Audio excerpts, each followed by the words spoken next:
Good morning. So today's class, I'm going to help you read a very seminal, very important film, that is Raging Bull by Martin Scorsese. The film, starring Robert De Niro and Joe Pesci, had a screenplay by Paul Schrader and Mardik Martin. Paul Schrader, those of you who know Martin Scorsese's work, they would recall that Paul Schrader has also written the screenplay for one of the greatest films of all time, that is Taxi Driver, again starring De Niro and directed by Martin Scorsese. The film is also edited by Scorsese's frequent collaborator Thelma Schoonmaker. Okay, and they have been collaborators for a very long time. Okay, it's a partnership, it's a wonderful partnership that still goes on. Now, one very unique feature of Raging Bull is that it's a boxing film, but it's not your usual boxing film, which is most boxing films or sports films are dramas which are imbued with the spirit of feel-good factor, but not this one. Okay, so unlike Rocky, Raging Bull is not a feel-good movie. One of the reasons could be that it is, of course, based on Jake LaMotta's biography or autobiography, and also the fact that Scorsese himself was going through a very low phase in his personal and professional life. This was a time when one of his most ambitious films, New York, New York, starring Robert De Niro and Liza Minnelli, had bombed very badly. It didn't receive either critical or commercial success, and some of his personal relationships were also going awry, and this was a period when he wasn't doing well at all. But his friend Robert De Niro urged him to read the book by Jake LaMotta, who was a middleweight boxer, also known as the Bronx Bull. So the film was adapted from LaMotta's memoir, Raging Bull, My Story, a story which is a story of self-destruction, guilt, and eventual self-realization. I'm going to basically address the technical aspects of this film, but I will also be talking about the theme of masculinity, the gender theme, as implicit in the film. The central themes of Raging Bull are guilt and redemption, and nostalgia, the idea that past can never be recovered. Unlike most stories about boxer heroes, for example, The Fighter, which is a relatively new movie, recent movie, 2010, Jake LaMotta is an unlikable, unsympathetic hero who was famously brutal towards his opponents in the ring, and he was also extremely cruel towards his wife and his brother. Martin Scorsese confesses in his autobiography, Scorsese on Scorsese, some of you who would be interested in, or who might be interested in Scorsese's works, must read this book if you haven't already done so. So Scorsese on Scorsese, and he says, I was fascinated by the self-destructive side of Jake LaMotta's character and his very basic emotions. So these are the key operative words: self-destruction and self-realization. And if you have watched other films where De Niro has collaborated with Scorsese, you may recall that this has been a constant theme: guilt, redemption, self-destruction. So these are the constant motives and features of most films of Scorsese. Now, Scorsese and De Niro have collaborated on a staggering 7 films, or even more. So some of the major films are Mean Streets, Taxi Driver, New York, New York, Raging Bull, The King of Comedy, Goodfellas, Cape Fear, and Casino, which was a 1995 film. Before we start with the film, we have to also understand the period in which the film was made. Now, the 70s, as you all know, was a watershed period that witnessed an avalanche of big ideas. The excitement over films was tremendous, and then there were experiments by people like Andy Warhol in the world of art, and Bob Dylan and Mick Jagger in the world of rock music. And these artists also uh, got in front as well as behind the camera. So movies were a big thing. Everyone wanted to be in the movies in that period. Along with Francis Ford Coppola and Woody Allen, Scorsese is the most significant name associated with the so-called Hollywood new wave cinema. Okay, though short-lived, the new wave, American new wave, has given us films such as A Clockwork Orange. I'm talking about the period after Bonnie and Clyde and Easy Rider, which was the first new wave. I'm talking about the second new wave. So this is the period which witnessed films such as A Clockwork Orange, Clute, The Last Detail, Paper Moon, The Exorcist, American Graffiti, The Conversation, Nashville, Carrie, Annie Hall, and Star Wars. So this is a period when the directors were experimenting, and more importantly were allowed to experiment with film genres, film themes, gender situations, etc. And this was also a period where audiences were more receptive to such kinds of experimentations.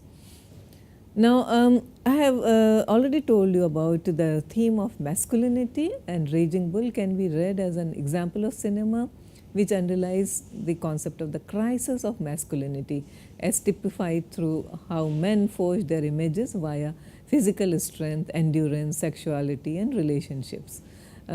So, this is an important theme that Hollywood cinema especially, so masculinity was created in classic Hollywood to keep the male superior.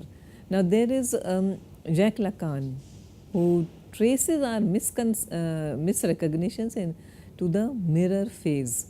That is, first identify contact with an image in order to recognize ourselves, and we have to separate from ourselves. Similarly, men looking at the movie screens identifies with the hero, feels superior. So that's what, very simplistically put, how cine audience identify with the hero. Classic Hollywood was a classic case where heroes were created so that men in the audience could relate to them, could identify with them. But this we are talking about a period when the entire myth started getting punctured. Thus, we have LaMotta yelling at his opponent, "I never got down, you never got me down." The fact is that he is just being extremely egomaniacal. Okay, that is what the idea is, that that's what he or men like him feel, that that's what being a man is all about, but not really so. Okay, I would like you to watch the opening credit scenes of Raging Bull at this period in order to get a feel of the film. Okay, so here is the YouTube link. Please watch the film and come back. So what did you watch? You watched Jake LaMotta in the ring, in slow motion, boxing away. He is also surrounded by the glaring media people, lights, and crowds yelling at him. It could be perhaps his salad days when he was, the so-called raging bull. He was alone in a ring, and he could capture the attention of an adoring public, the adoring media. But so therefore, this kind of a scene, right at the beginning, it evokes a kind of nostalgia about the past. So this is what the film is all about. It is a longing look at days bygone. Now coming back to the key themes of masculinity, and I am quoting you from John Bainon from his Masculinities and Culture, where he feels that masculinity is informed by a variety of factors such as historical location, where a man comes from, culture and subculture. So what kind of culture and subculture he belongs to? Let's assume by subculture the rock scene, the art scene. So that becomes a subculture. Benin also talks about class and occupation. So there is a working class masculinity also, there is a white collared masculinity too. Then religion and beliefs, ethnicity. So you have Arab masculinity, you have Chicano masculinity, and people also do thesis or research on masculinity of Indian males. So ethnicity matters, age and physique, sexual orientation, education, and status and lifestyle. So these are the key features that shape or inform masculinity. Now we were talking about the theme of masculinity in crisis, and which is like an exposure of the violence inherent in a masculinity that must viciously repress all signs of femininity and or even of homosexuality. A man's inability to understand a woman except in terms of the only two roles he knows how to assign her, Madonna or whore. And this is Madonna whore is a binary that features very frequently in all films of Martin Scorsese. If you are familiar with his one of his most very early films that made him a well recognized name in the world of cinema, that was Who Is That Knocking at My Door. So there again the hero is played by Harvey Keitel, and he regards women along two terms or two binaries, Madonna, whore. Again, that's a key element in Scorsese's Taxi Driver also, and of course in Raging Bull. If you are not chaste and he keeps suspecting his wife of having affairs with various men, so either you are a chaste woman or a whore, that's the idea. In Raging Bull, sexual jealousy is expressed through violence. I will soon show you the scene. Again, it mourns rather than celebrates the loss of masculinity. The film has a very ambiguous attitude towards violence. The protagonist, as is the case with most Scorsese heroes, he is inarticulate, he is artless, he is rarely introspective and expresses emotions mostly through aggression. He is lonely, again like most Scorsese male characters, with extremely limited imagination, and his dialogue is mostly limited to expressions of desire, fear, hatred and jealousy. Now coming to his relationships, Jake LaMotta's two major relationships are with his brother manager, as played by Joe Pesci, and also with Vicky, his second wife. Both relationships are haunted and eventually destroyed by LaMotta's own low self-esteem, leading to bouts of depression, violence, growing sense of distrust, suspicion and paranoia.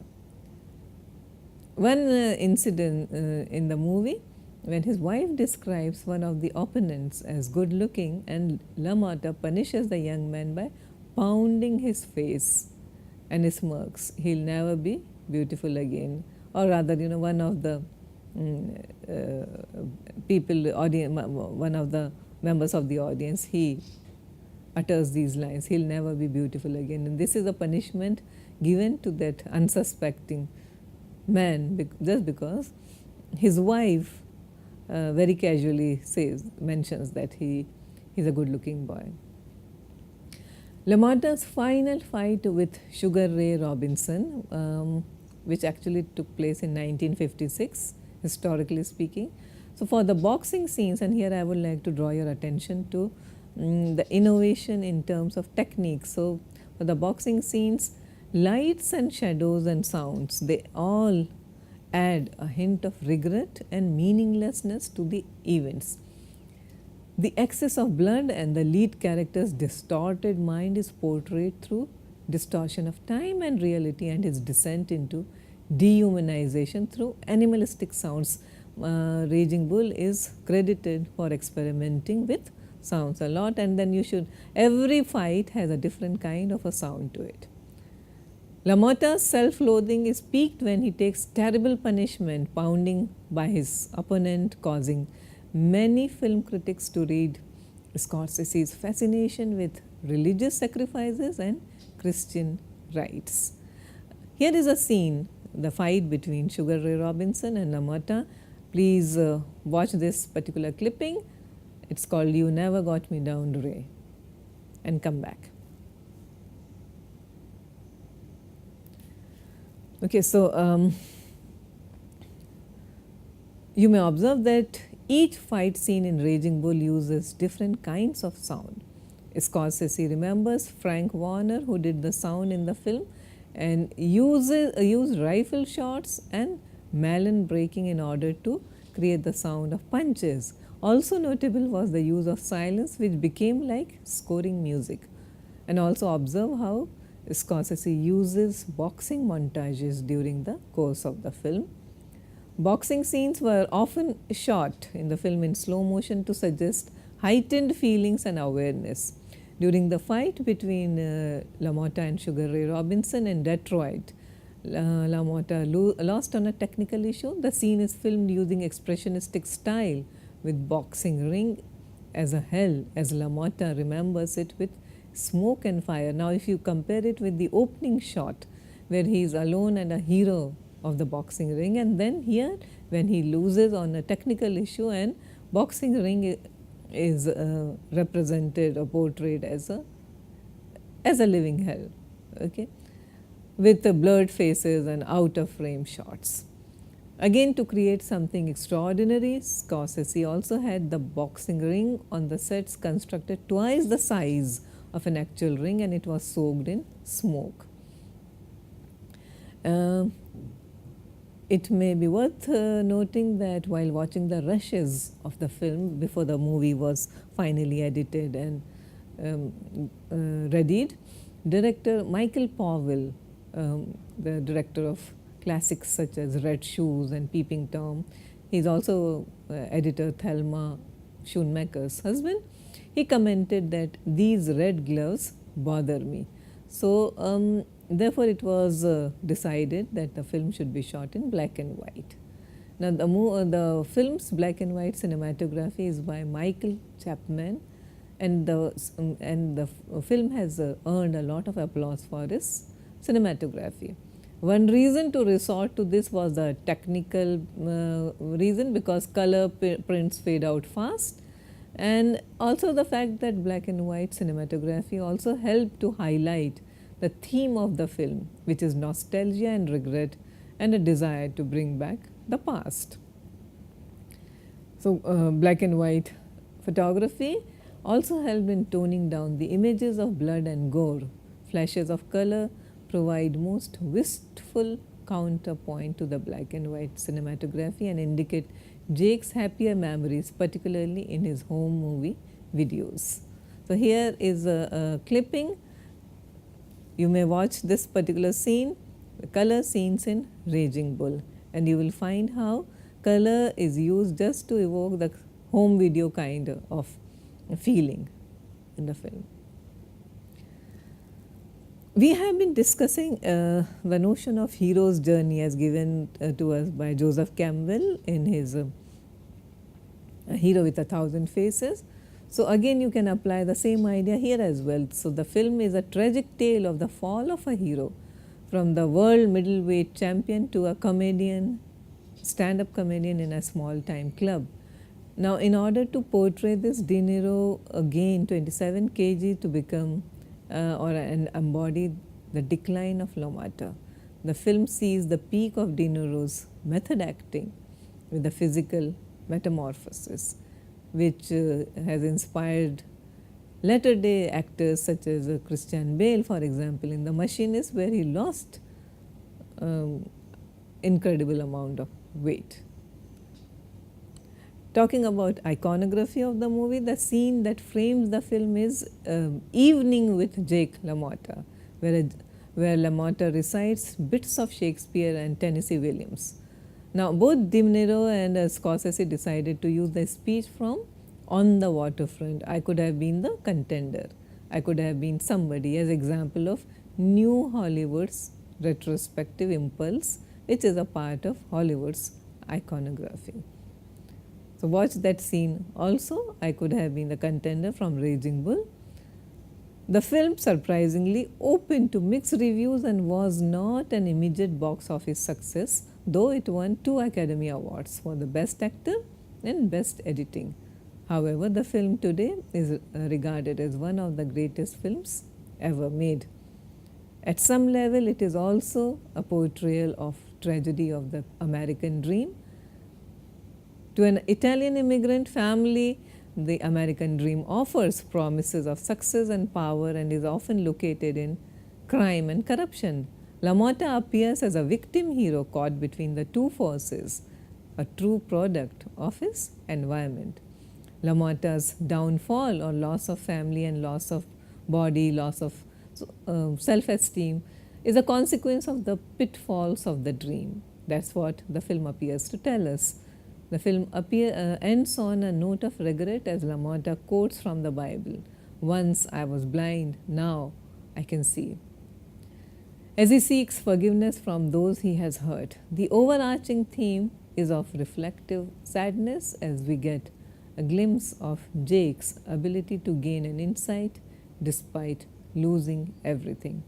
One of the memorable lines is when Jake, LaMotta says, "As you know, my life wasn't drab, though I would rather hear you cheer when I delve into Shakespeare, a horse, my kingdom for a horse. I haven't had a winner in 6 months, and though I am no Olivier, if he fought Sugar Ray, he would say, that's the thing, ain't the ring, it's the play. So give me a stage where this bull here can rage, and though I can fight, I would much rather recite. That's entertainment." And here I would like you to watch the last scene from Raging Bull. Please note down the link.